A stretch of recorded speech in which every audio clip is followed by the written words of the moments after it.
Hello guys. आज हम second chapter class 10th RBSE board में राव शिखा स्टार्ट करेंगे, यानी कि जो opposition and the cooperation with the rulers in context to Rajasthan. उसमें है राव शिखा, हमीर चौहान, महाराणा प्रताप, चंद्रसेन, राय सिंह ऑफ बीकानेर, सवाई जय सिंह एंड अमर सिंह राठौर। इन सब में आज हम राव शिखा एंड हमीर देव चौहान के बारे में पढ़ेंगे। फर्स्ट ऑफ ऑल हम राव शिखा के बारे में पढ़ने जा रहे हैं। यहाँ पे राव शिखा का फिगर मेंशन कर रखा है, यानी कि उनका चित्र दिया गया है, जिसे हम देख सकते हैं कि उनकी आन बान शान जो कि मेंशन हो रही है इस फोटो के अंदर। अभी तो हम राव शिखा के बारे में पढ़ेंगे। महाराव शिखा was born on 24 September 1433 CE. His father name was Rao Mokal and mother's name was Rani Nirban.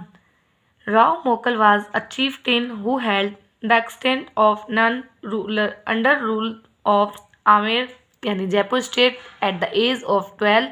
Sekha took up his father's responsibilities in 1445 CE. Udaykaran, the ruler of Amer, Jaipur, had adorned Sekha with the title of Maharav, यानी कि जो उदयकरण थे उन्होंने महाराव की इनको title दिया था। At the age of 16, he performed a sudden attack on Sankla Rajput of Nagarchal, Multan and Sevar and emerged victorious. This was the first successful expedition of Maharav. From 1473 CE to 1477 CE, Maharav Sekha took assistance of Panni Pathans and gained victory on Nav Singh Jatu up to Dadri and on other Jatu Rajputs. He extended the frontiers of his empire by gaining victory upon Istar Khan up to Hansi and by occupying Hisar from Haida Khan Kyam Khani. He made Amritsar as his capital in 1449 CE. Sekha built the temple of Lord Jagdish in Amritsar and Sikandragarh fort in 1477 CE. यानी कि महाराव शेखा जो थे उनका board यानी कि उनका जन्म हुआ था, बर्थ 14 सितंबर 1433 को हुआ था। उनके पापा का नाम मोकल था और उनकी मम्मी का नाम रानी निर्वाण था। और इन्होंने 12 ईयर्स, जब इनकी एज 12 ईयर्स थी, इन्होंने तब अपने पापा की सारी रिस्पॉन्सिबिलिटी अपने हैंड ओवर कर ली थी अपने आप। उनके पापा ने इनको हैंड ओवर कर दी थी 1445 के अंदर। और इनको उदयकरण, जो कि मैं बता चुकी हूँ आपको, इनको उदयकरण जी ने महाराव का टाइटल दिया था।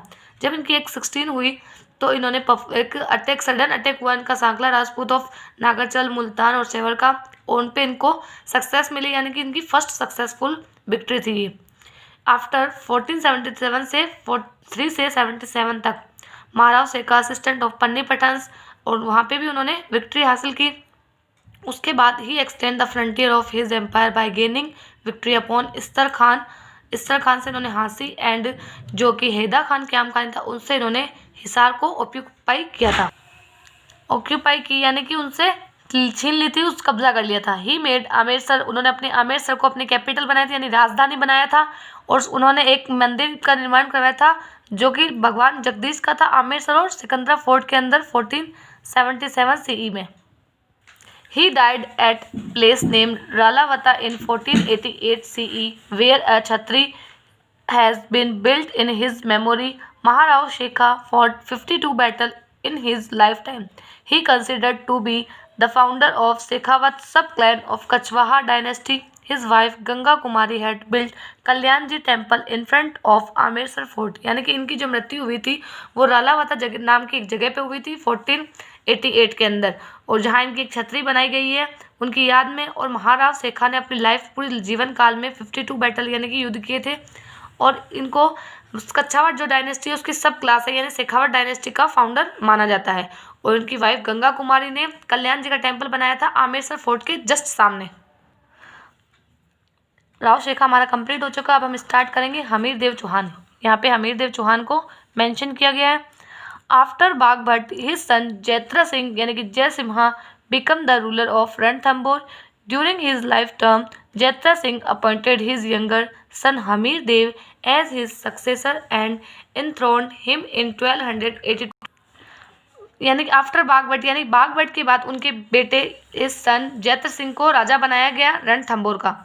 और इनके लाइफ टाइम मतलब ये इन्होंने अपने जीते जी अपने छोटे बेटे यंगर सन को हमीर देव को अपॉइंट कर दिया था एज ए राजा, और अपने लाइफ टाइम में इन्होंने उनको 1282 पर गद्दी पे बिठा दिया था। Soon after ascending the throne, Hamir Dev adopted the policy of Digvijay and collected tax from Mandalgarh by defecting King Arjun of Bhimras. He defected Parmar ruler Bhoj of the south and proceeded towards the north and the return back to the Ranthambore via Chittor, Abu, Vardhanpur यानी कि Kathiawar, Pushkar and Champa. In Ranthambore, he performed Koti Yajna to commemorate his victory. Hamir fought 17 battles, out of which he stood victories in 16 battle. यानी कि गद्दी पे बैठने के बाद हमीर देव ने क्या किया, दिग्विजय की जो नीति थी ना, पॉलिसी अपनाई और कलेक्ट टैक्स एंड टैक्स के अंदर दिग्विजय की नीति अप्लाई, और Mandalgarh by defeating king Arjun of Bhimraj, Bhimraj के जो राजा अर्जुन थे उससे को हराकर मांडलगढ़ को अपने कब्जे में ले लिया।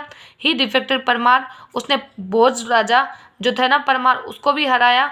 And proceed toward the north, उसके बाद वो आगे नॉर्थ की ओर आगे बढ़ा। रिटर्न बैक, और वापस आते वक्त वो रणथंभौर होते हुए विया चित्तौड़, आबू, वर्धानपुर यानी कि काठियावाड़, पुष्कर और चंपा होते हुए वापस वो रणथंभौर लौट आया।